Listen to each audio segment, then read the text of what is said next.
everybody, this is Judy at Judi in the Kitchen. Today we're talking about oranges, and I have a list of specific food and flavor combinations that are known to pair well with oranges. So if you're looking for something specific that you can incorporate into a meal or recipe ideas, hopefully this will help you out.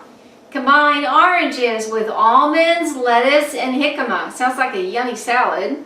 Oranges with almonds, dates, and figs. Oranges with arugula and hazelnuts. Oranges with avocados and beets. Oranges with avocados, black beans, and red onions. Oranges with balsamic vinegar, beets, and fennel. Oranges with barley, fennel, and radishes. Oranges with black beans and quinoa. Oranges with carrots and ginger. Oranges with cashews and rice. How about oranges with chickpeas, couscous, and fennel?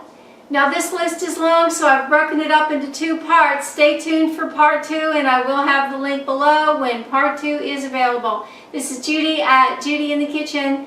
Bye for now.